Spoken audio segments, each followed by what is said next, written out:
told your friend you're not okay? And tell me what's wrong and why you never said you felt that way. And guess you're trying to stay strong and fake a smile until I look away. But I've known you too long, it hurts to watch your blue eyes fade to gray as you fade away, as you fade away. Yeah, I'm about to fade away, cause every time I wake up I feel like it's Monday. Something's going wrong with all the chemicals up in my brain. All of a sudden I don't look at anything the same way. Got a build up of my thoughts sitting in an ashtray. I'm sorry that I'm so inconvenient, okay? Just let me be me and I'll stay out of your way. I can see the way you look at me, I'm such a disgrace. I never really asked to be brought into this place. Ayun, what is up mga quiz? Andito na tayo sa diversion route ng Sorsogon. Yan o. Time check. 11 o'clock. Bali mga 1 hour away pa to bago magmatnog. Mga 60 km. Alas ko lang sasakyan ng mga quiz. Yung ating motor. Nabugbog sarado. Tapos nalaglag pa yung chin mount natin, kaya di na tayo pwede maglagay ng camera sa helmet. Update ko kayo mamaya mga quiz kapag ando na tayo sa matnog kung ano yung status ngayon doon, kung okay pa, mabilis ba or sobrang dami ng pila. Ayun, pahinga muna tayo saglit ng mga 10 minutes. Unat. Grabe, bakit ang katawan ko, antok na rin ako, grabe. Alas 11 na. Peace.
Pagdating nyo dito, kailangan nyo dumaan sa station 1 para kumuha ng ticket. Bibigyan nyo lang yung ORCR at lisensya nyo mga boys. Tapos bibigyan kayo ng number ng ticket, yun yung dadalhin nyo to sa ticketing booth sa pangalawang station. Magtawin na tayo sa pangalawang station mga boys. Time check, alas 12 na lang gabi. Pero buti na lang gising pa rin sila dito. Stranded died sa Matnog oh. Daming tao. Stranded sila dito.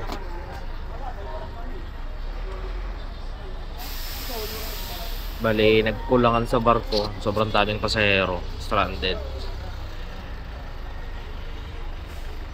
Mga 12 hours kang stranded dito kung pupunta kayong tatawid kayo ng barko mga boys. Ayan o. Dami nyan. Meron pa sa kabila.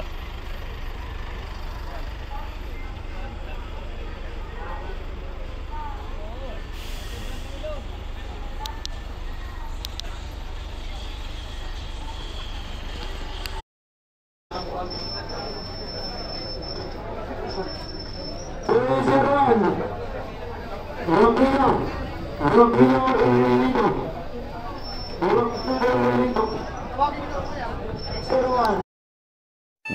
eternity later.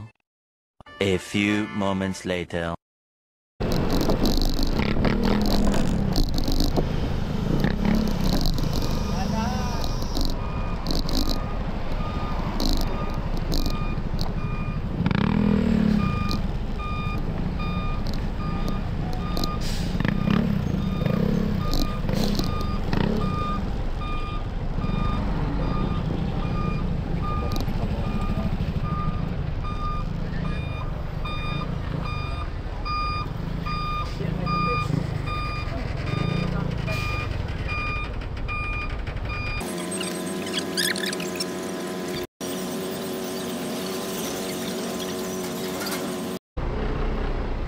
Mama na yan, di ba?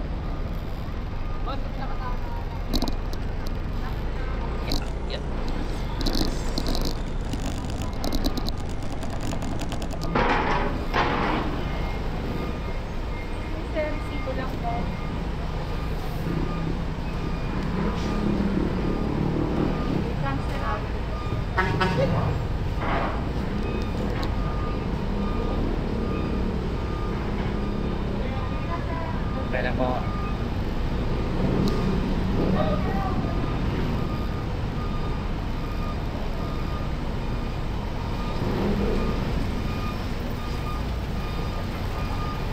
Oh. Pasok na lang, pasok.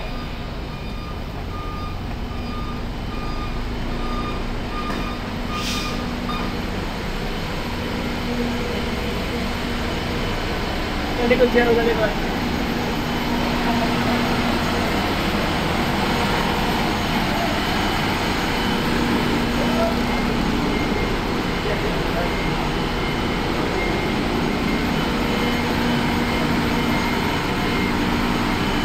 Kasi ka, ay, ito ka.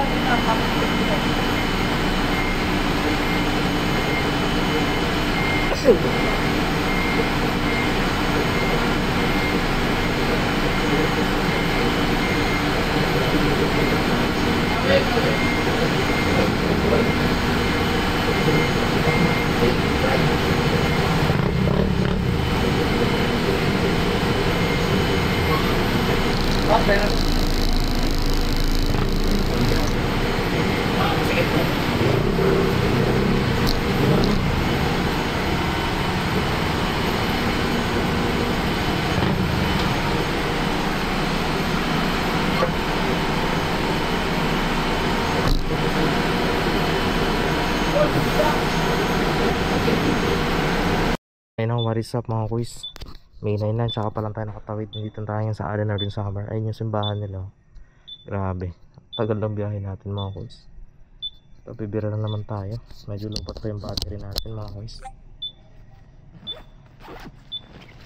Ay grabe mga kuys, itong biyahe natin. Walang sila sa Facebook.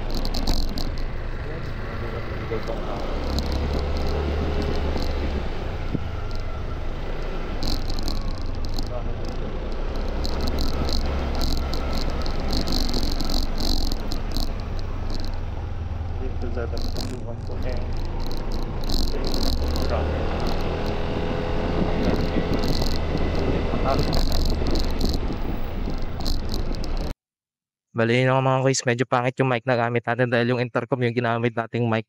Dahil wala tayong helmet chin mount ngayon. Intercom lang muna tayo mga guys. Tipid-tipid lang. Here we go. Dumaan nga pa, sinadya ko talaga dumaan tayo dito sa proper ng Allen kasi ngayon lang ako nadaan ulit dito. Namiss ko lang. Pero naliligaw ako mga men. Saan ba dito yung palabas? Kanan ba? Kanan ba? Kalam ko kanan eh. Naliligaw na ako. Sa kabilang dito kaliwa. Sama. Sa proper ng Allen. Allen Arden Summer mga guys.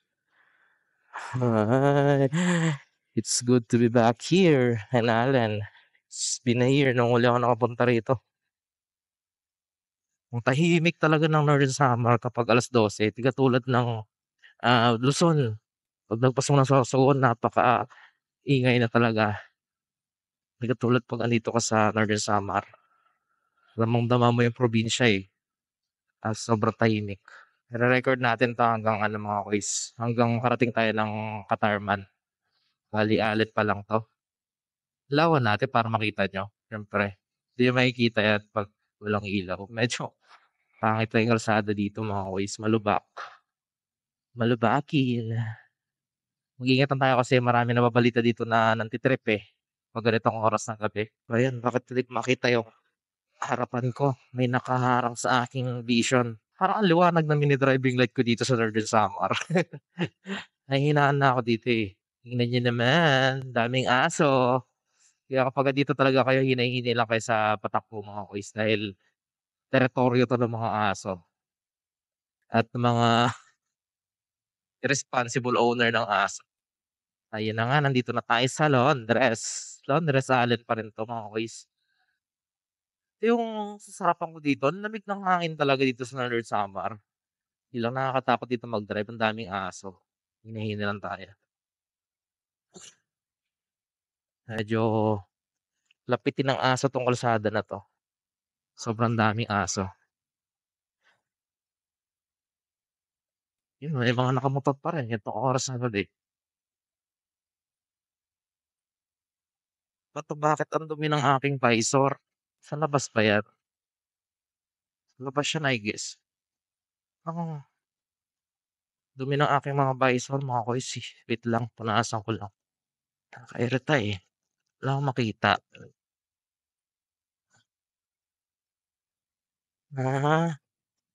Hinahina eh. Grabe yung hangin, lakas.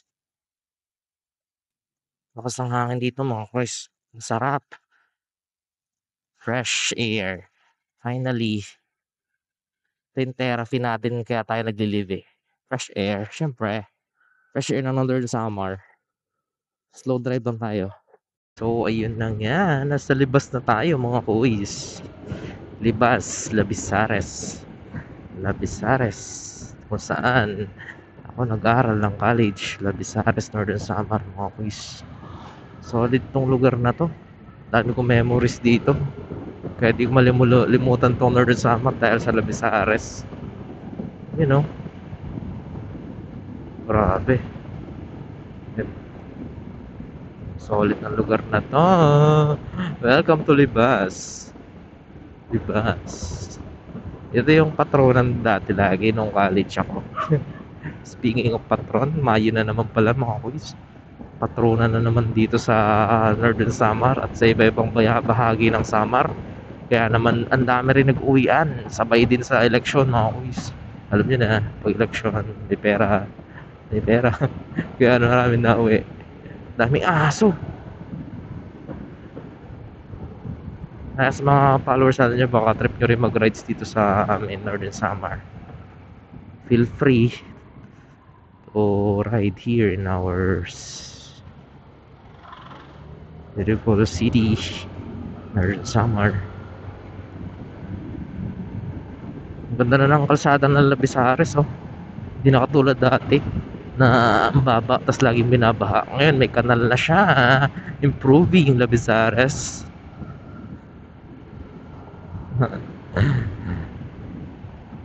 Na-share ko lang. At ito na tayo sa Agro. Tambayan ng mga parang inom dati, Agro. Hindi ako yun. Hindi ko sinasabing ako yun. Ayun. Daming aso talaga men. Kaya ingat kayo dito. Buti matatalino yung aso dito. Hindi marunong sila tumawid. May mga lugar kasi na yung aso mga tanga. Yung bigla na lang tatawid sa alanganin. Mga ganyan, oh. Kaya ingat-ingat sa mga aso. Aso't pusa. Number 1 cause of accident pa naman yun sa mga motorsiklo. Aso yan mga kuys. Dito na sa Agro. We're here at Tagro. Labisares pa rin to. I think ano to eh.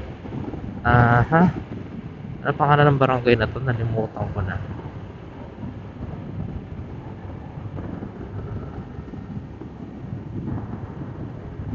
Ano bang barangay to?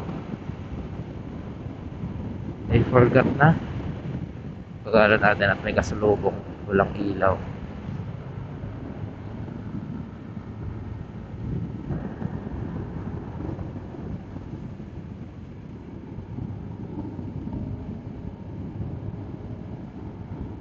Stop recording. So, ayun na nga mga kuys. Andito na tayo sa Libertad, Labesares, Northern Samar. Dito ako tumira. Dati. Solid dito lugar na to.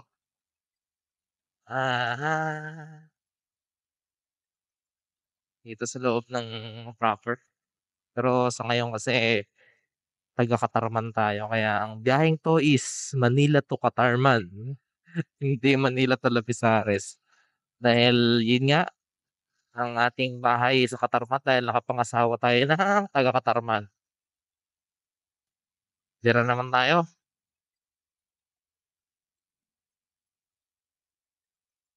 Lamig, ang inis. Hindi ako nakapag-ready ng jacket mga boys. Grabe palang lamig. Solid ang lamig. Lamig dito. Kala ko kasi summer feels pa rin kahit gabi dito eh. Ganda ng panahon ngayon dito ah. Hindi masyadong maula. Hindi masyadong maano. Tawag dito. Walang ulan, I mean. Pero parang basa yung lupa. Siguro umuulan dito pag hapon. Pero pag bandang gabi at umaga maaraw na. Kasi mas sa mga Bicol, sa Bicol Province, mga rainforest area. Ganon. At sa Manila, ganon na rin yun. Sa lahat na tayo, Enriqueta. Enriqueta, I mean, the last part o last barangay of Labisares. Proceed tayo. Rosario na tayo. Mga kuys, stop recording. Ayun na nga mga kuys, dito na tayo sa Salhag, Rosario, Northern Samar. Last barangay na to ng Rosario, mga kuys. At ang susunod na bayan na naman is municipality na naman na ano tayo na? Ako si Mariel. Municipality na San Jose. Yeah, San Jose. Medyo malayo-layo pa ang ating bibirahin mga boys. Kaya tutok-tutok lamang kayo sa ating channel. Baka di pa kayo nakasubscribe sa ating channel mga boys. Ako, i-hit nyo na yung subscribe button sa baba. Tapos pati notification para updated kayo lagi sa aking upload. Bali, siguro ito upload ko May 9. Mga upload ko mga month. Siguro June pa kasi siyempre walang signal masyado sa probinsya. Baka pag-uwi ko na ng Manila may upload. Pero sa gayon, mag-upload pa rin ako kahit papaano ng mga mini vlogs dito sa ating probinsya. At i-upload ko sa ating channel para naman maipakalat ko yung ganda ng aming probinsya, Northern Samar mga boys. Siyempre, kaya tabay na lang kayo mga boys sa ating channel para sa more updates, more uploads. Stop recording. Ayun na nga mga boys, nasa San Jose na tayo. Galing dito, ang liwanag ng kalsada nila. Diba? Solid. Hindi katulad ng ibang municipality na ang dilim ng ilaw sa kalsada. Ito ang liwanag oh. Manis, parang umaga men. Hindi tinipid.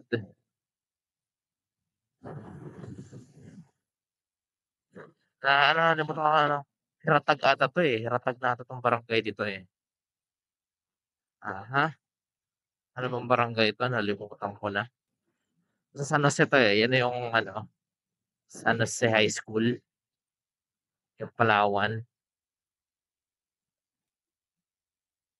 Ganda ng kalsada nila. Ganda ng lugar ng maganda na yung San Jose ah. Improving municipality.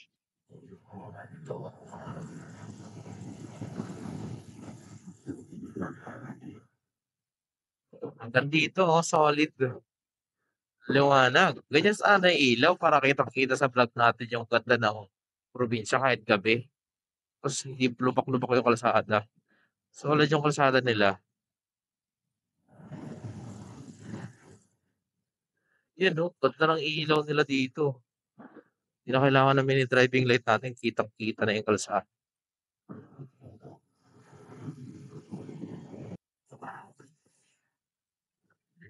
Ganda ng pailaw ni Mayor dito, ah.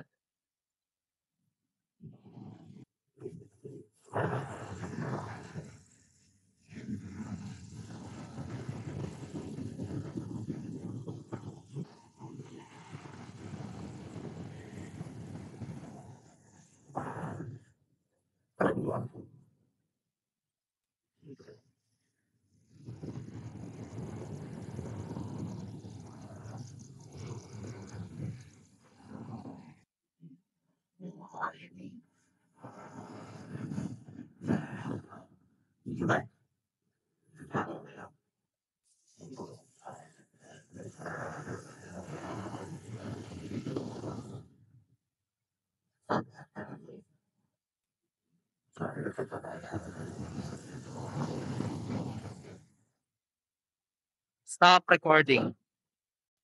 Solid din yung kalsada dito. Hindi ko lang heratag to heratag, oh. Hindi lang siya kasing liwanag nung sa San Jose pero solid din. Pero hanggang dito lang siya. Bitin. Wala pang 1 kilometro ata to. Yun. Ay, ne, makakala ko bitin. Meron abot pa pala dito. Malapit na tayo ng Bukon eh. I guess bandang ano na to, NFA. Yung NFA, alam niyo yun? Yung NFA office dito sa Northern Samar. Dito na yun eh. Diyan pala tataan kapag malapit na ako sa Bukon. Yung NFA. Yung kanya-kanya pala tandaan eh. Diba? Solid dito lalo na kapag ganito maghamayo. Listahan dito men, sayawan. Maraming tao sa kalsada. Kasi nga, nagsasaya sila.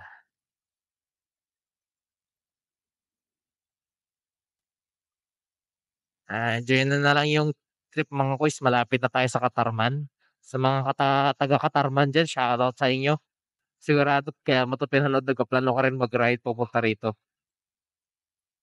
Tapos, naku, mga kuys. Pag nasubukan yung isang beses bumiyahe, nakakapagod pero hahanap-hanapin ang katawan mo. Yun lang nasasabi ko dyan. Promise. Subok ko na yan. Hanapin mo talaga. Ayan din ang reason kung bakit ako nakapangasawa ng taga-Samar. Kasi yung ano, yung alam mo yun, yung thrill. Pupunta ka pa lang tapos expect mo na ganito yung scenery. Ganito yung ambience ng maaabutan sa lugar. Hindi ka talaga tatamarin. Tatamarin ka na lang kapag pabalik ka na ng Maynila kasi yun. Kaya yun yung mabagal yung biyahe. Kasi nga, hindi ka na excited. Pero magpupunta rito, sarap bumiyahe, men. Kahit na stranded ka pa sa Matnog, wala yan. Basta pauwi ka, solid yan. Kahit di ka taga rito, kahit sa mga probinsya ka, basta memorable yung probinsya sa'yo, gugustuhin mo talaga umuwi. Basta isa lang masasabi ko mga kuis sa pag nagkaplano ka, bumiyahe na ganito mahaba, 600 kilometer, 1,500 or Munda Mindanao pa yan, 1,000 kilometers. Una mong isipin at una mong i-priority, safety syempre. Syempre, una-una din sa lahat, mas una pala, I mean, ipasa Diyos mo, magdasal ka bago ka umalis. Pangalawa, safety syempre. Mag-ingat ka sa biyahe. Ingatan mo, isipin mo yung biyahe. Oo, yung mga sinasabi kong mga tangang aso. Yung hindi alam kung paano tumawid. Ay, nako. Okay, dito na tayo sa Bubon. Bubon or the summer. Malapit na tayo mga kuys. Excited na ako. Makakauwi na ako sa aking mag-ina. Actually, sa Manila talaga kami nakatira. Pinauna ko lang ng ilang araw yung mag-ina ko. Kasi kagandahan kapag nag-pass ka, hindi ka ma-stranded sa Matnog. kaysa sa nakaangkas sa akin. Delikado. Grabe ang hamog dito, men. Basta ako nito pagdating sigurado. Hamog dito banda sa ano, sa bubol. Lamig. Grabe. So lamig.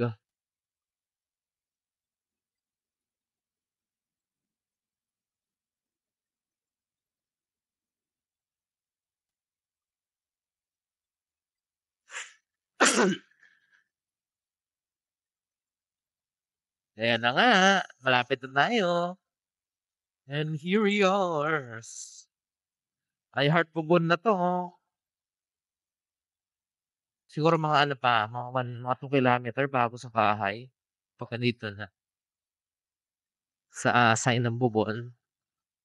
Malapit ng barahan yan. Stop recording. Stop recording.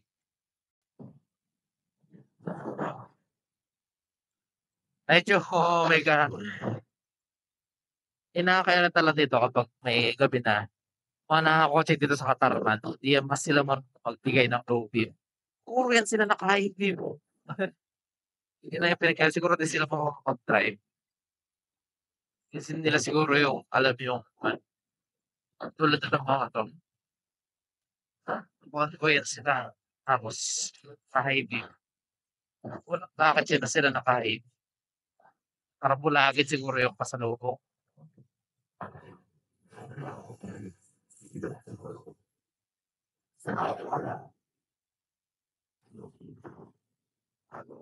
Stop recording.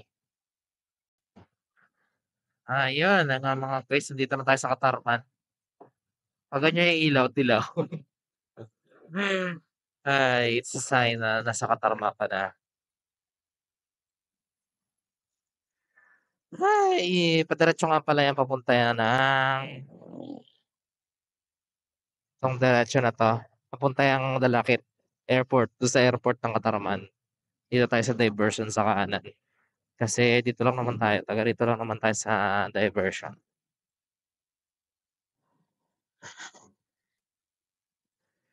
May 7-Eleven na. Solid oh.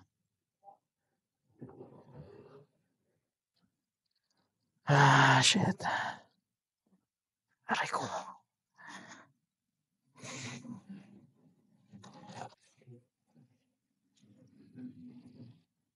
So, ayun na nga mga koys. Dito ko na lang tatapusin yung video natin. Bale, we're here at Katarman, Northern Samar. Hindi ka na ililipot sa proper kasi taga dito lang ako sa diversion.